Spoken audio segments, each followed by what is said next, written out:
Yeah, so we had our first session of the new D&D campaign last night, and I just wanted to film this video quickly now to kind of get my thoughts out because I've got many thoughts, and it would just be good to kind of get them down while they're still fresh.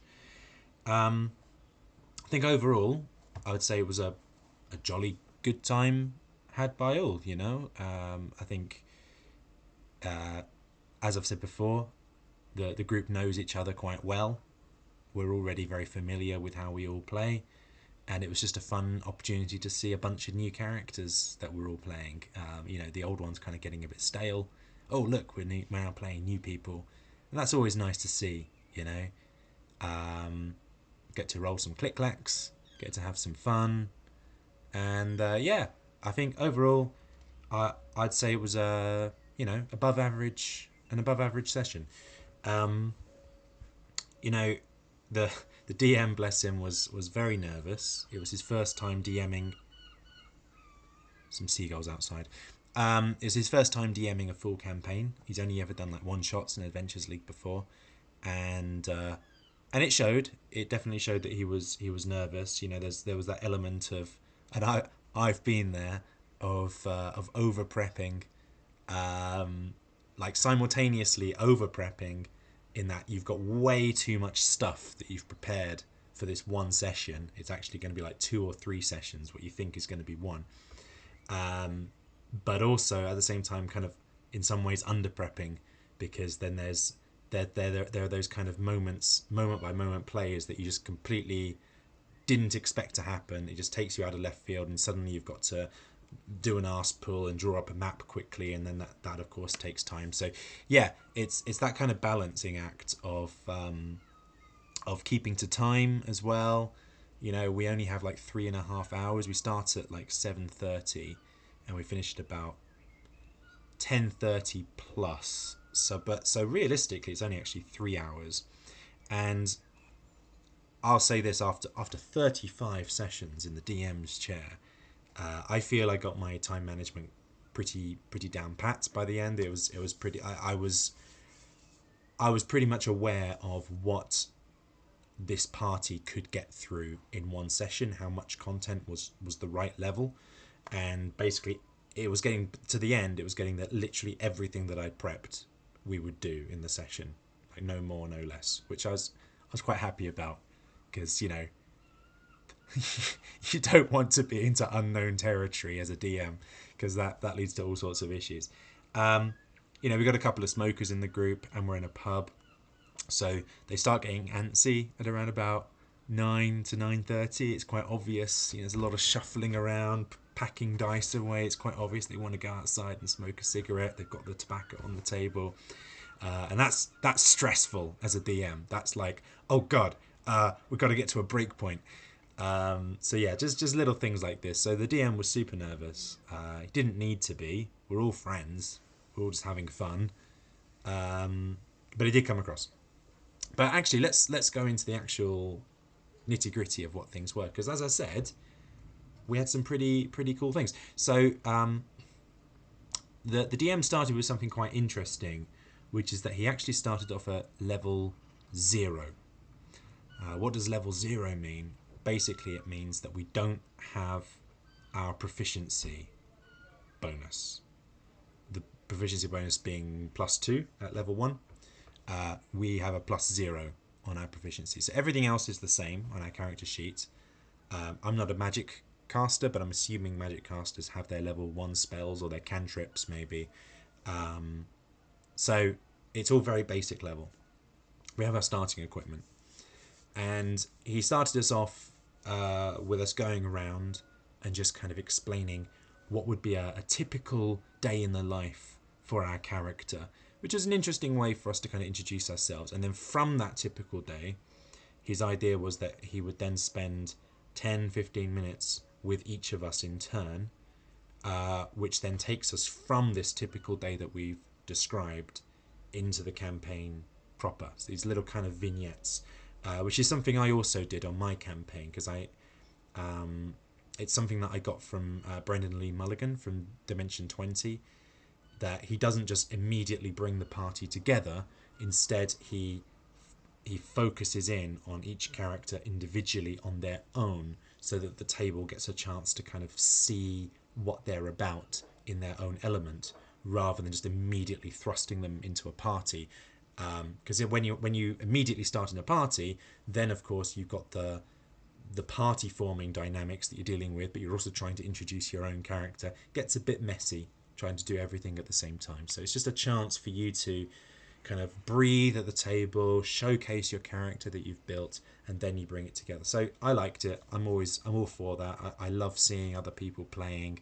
I love seeing other people being themselves. And we had some really interesting characters at the table, you know. So let's start with Orgrim, who is a Goliath, and he runs a law firm. So he's a lawyer Goliath, which I just find brilliant. You know, he didn't describe it this way, but I'm just imagining him with the kind of like the wigs on that judges wear, you know, because Goliaths don't grow hair, right? I just find it funny. But yeah, he's a Goliath lawyer.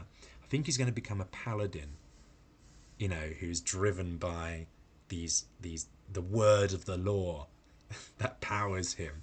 It's brilliant. He's also, I think, going to be a warlock. He's some sort of multi-class there, so I'm not sure. There's a lot of racism in this world. Basically, if you're not one of the standard vanilla fantasy races, you're going to be mocked and jeered, and he certainly was. In his little vignette, we got to see, you know, quite a lot of aggressive behaviour from the town folk, throwing things through his window, graffiti, calling him scum, this sort of thing. At one point, his house got robbed, and then he found all of his stuff for sale in a pawn shop, and he had to buy it back. And the way that he's playing himself, actually, he's playing himself very straight-laced, in that he's not getting het up by any of this. He's not getting angry about it. He's just letter of the law, like, okay, I will take my stuff back, and then I will go and file the appropriate requisition order forms at the local law office. And, you know, he's very, like, paperwork driven. So a lot of interesting stuff there in his character. And there's also some sort of something with his family as well, because at the beginning, when he was introducing himself in his day-to-day life, there's something to do with him just acknowledging his parents. I think he specifically said that he acknowledges his parents being there, but doesn't talk to them and just leaves to go to work, which I thought was quite an interesting way of phrasing things, that he acknowledges his parents. What does that mean? Could be a nod, could be like a hello. It could just be seeing them and spotting that they're there. So I don't know, there was no interaction at all with his parents, and it was a very like blink and you miss it line, which I thought was really interesting. Yeah, and then in the end he gets robbed while on the road out of the city, and then they tie him up to a tree and he gets attacked by some wolves, and then in the end he gets rescued by a passing mercenary. All a little bit whoa. And something I should say, all of the characters are having nightmares throughout this. We're all experiencing these visions of a dragon, basically. So there we go. That was him. Very nice. Who else do we have? Oh, sorry. Yeah, we started actually with Reswalin, I think his name is. And he is a gnome. And he is a rogue. If you know the player, then the answer is, of course he's a gnome rogue. What else would he be? He's in his element. You know, he's this player just loves being that kind of chaotic element in a party, not really following along with what's going on, just kind of just being that element of chaos.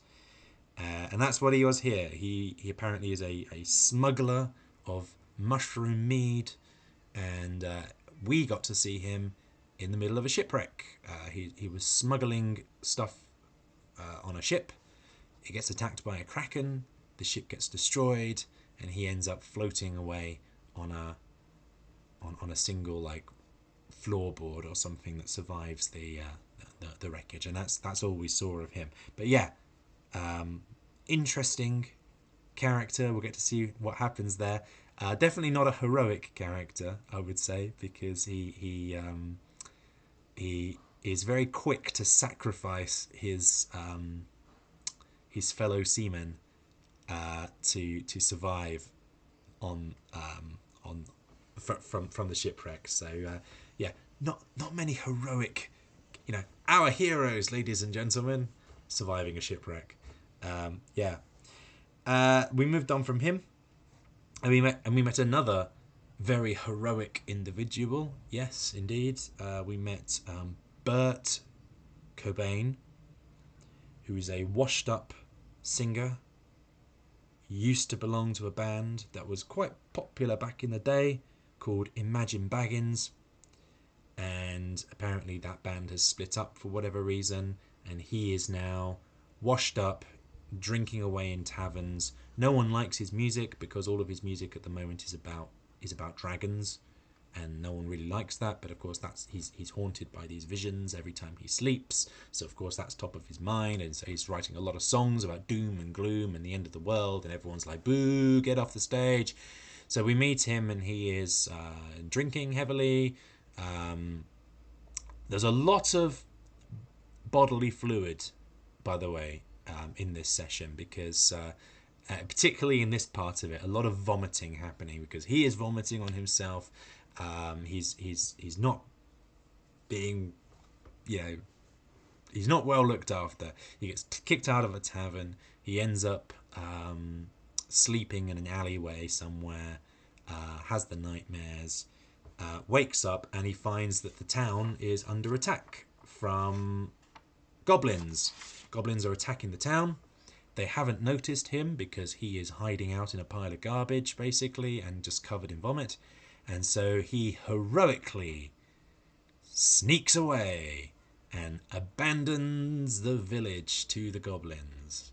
Our heroes, everybody. So that's him. So Bert Cobain, the player, is playing a bard here. He's played bards before. I actually get the impression that most of the people at the table here, I feel maybe in the last couple of like one-shots and campaigns, people were just kind of testing waters, doing different things.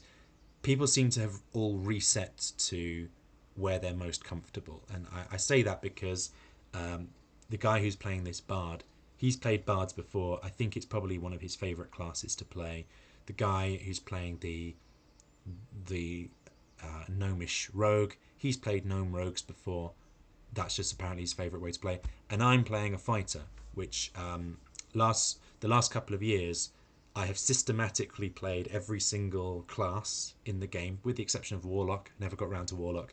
But every other class I've played either in a campaign or in a one-shot. Went around the entire thing, and in the end realised that of all the classes in the entire book, the most enjoyable to play is fighter, which I would not have thought coming out of the gate. I would have thought I'd be some sort of like magic casting person, but no, I actually really dislike being a magic caster.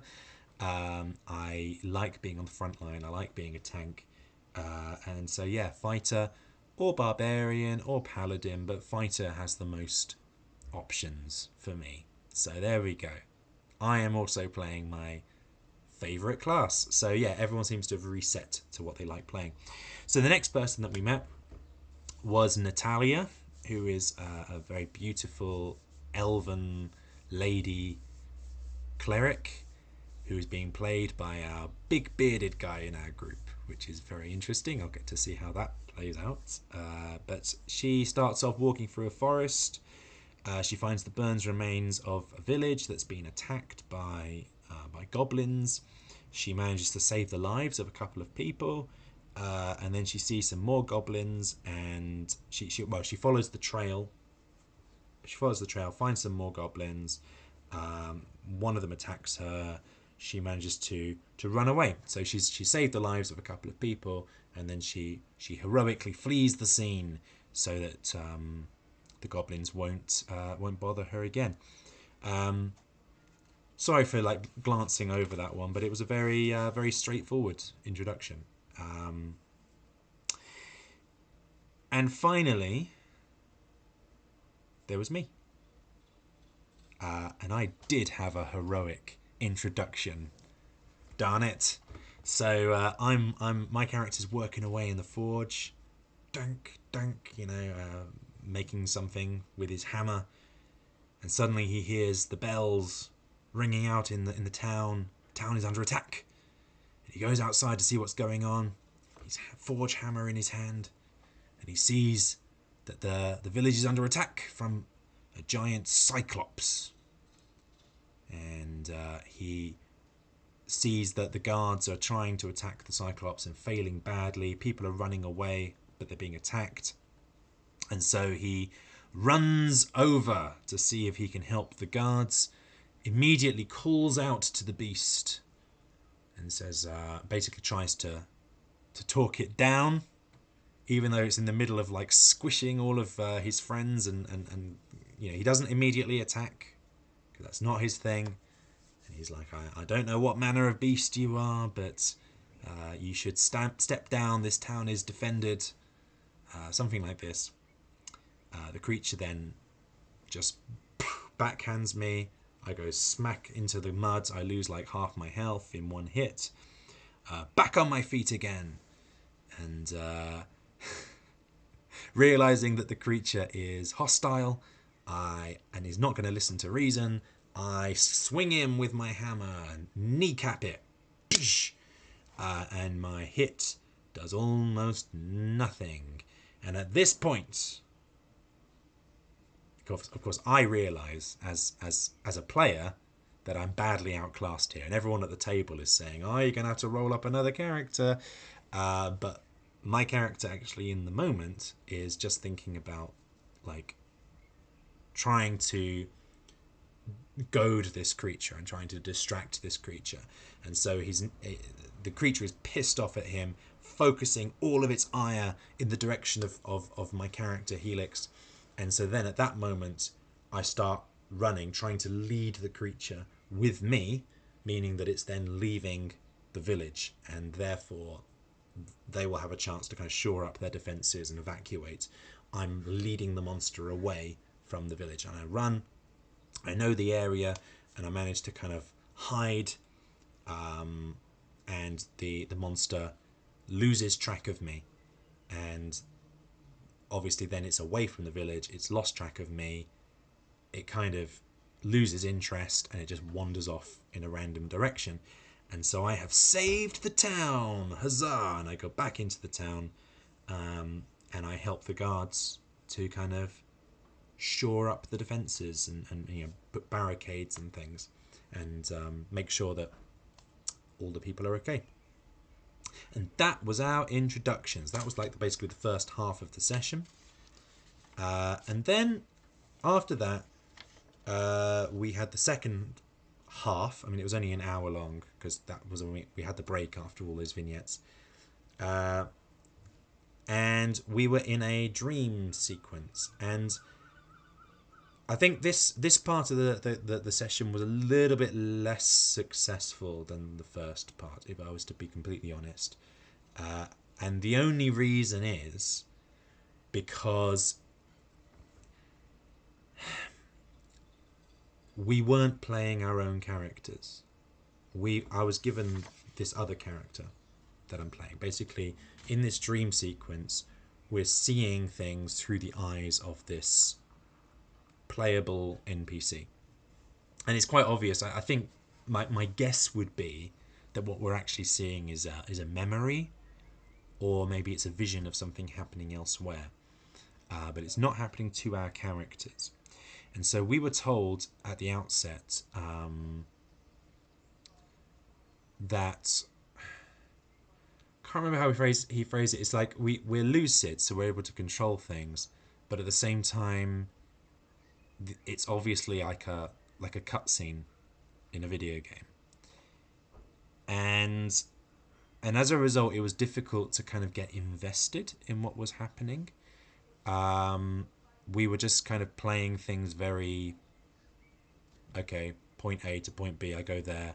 We did some combat. That was fun. Actually, he's really fun to play. This guy, he's really fun to play because he has a reach of 10 feet with his weapon, but as a reaction, he can protect any. He can impose disadvantage on an attack against a target within 5 feet of you. And so, if I position myself deliberately in the back line, behind, as I position myself behind 3 others, within 5 feet of 3 other people, and at that point, whoever the monsters attacked, I could impose disadvantage on them, and then on my turn, I could still attack them from the back line. That was fun to play. I actually really enjoyed that. And it's giving me ideas, you know? Maybe I could play Helix that way. Not how I was imagining it, but it's a good way to play. I like it. Anyway, that's by the by. The important thing is we weren't really playing it properly. And in fact, the DM even called this out. He's like, you guys aren't like exploring or anything. Obviously in reality, you'd be like, okay, we loot the bodies. Okay, we look around to see if there's any traps. We investigate the area. We cast detect magic. I don't know, all of these things. We did nothing. We were just like, okay, we've killed the goblins. What next? All right, we go there. Fine. He's like, here is an open cell. What do you do? Nah, let's just keep going. Not interested. Here is a chest. Nah, not interested. Let's keep going. And the main reason for that, like I said, it's because, well, one, it's not our character, so we're not really familiar with all of the features and abilities that they have. Particularly the spellcasters. Obviously, they had some spells that they don't know. But I think the bigger point is, and our roguish gnome pointed it out at the table, not me. He was like, well, what's the point in looting any of the bodies, because we're not going to actually keep any of the stuff. You know, what's the point in opening the chest? This stuff is not going to be added to our inventory, so why would we bother? We're just here to play out the cutscene. I mean, let's just follow the trail, like, you know, on the map. Let's just go to the blinking quest marker at the end. Down this corridor. We're not interested in anything else that's going on around. We just want to get through the cutscene. And I think that's a little different to what the DM was anticipating or imagining.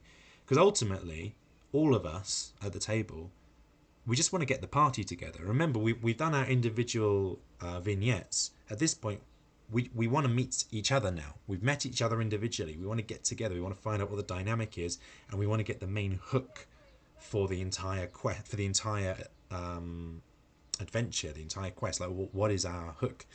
We haven't got it yet. We're still at level 0. So that's what we want to do. And now suddenly we're thrust into this NPC character that isn't ours. It was just a little jarring, and I think that was the only thing. I don't think it's going to last much longer. I'm pretty sure next session, again, it was a time management thing. I think he wanted to get through it much quicker. Next session, I'm pretty sure it'll just be like, we have a fight, we see something, there's a dragon or something, I don't know, we have a vision, and then that's the end of that cutscene, and we all wake up, and then the party gets together, and then we become level 1, and then we get the main hook, which I believe he said was something like that we're all cursed, or we have a joint curse. I don't know what that's going to be. I'm excited to find out what that is. So, yeah, overall, pretty good. I've had much worse introductory sessions, believe me. I would say that was an above average session, and I'm really enjoying some of the players, some of the characters that are at the table. Already trying to think to myself how my character would react to some of the others at the table, who he would like bond with and who he would struggle with. I think Natalia at the moment would be the one that he would be most on board with, because of course she is like she's a cleric and she's quite lawful and she's quite heroic and wants to save people. I think he would struggle a little bit with a couple of the others who are a bit more, a little bit less law-abiding, shall we say.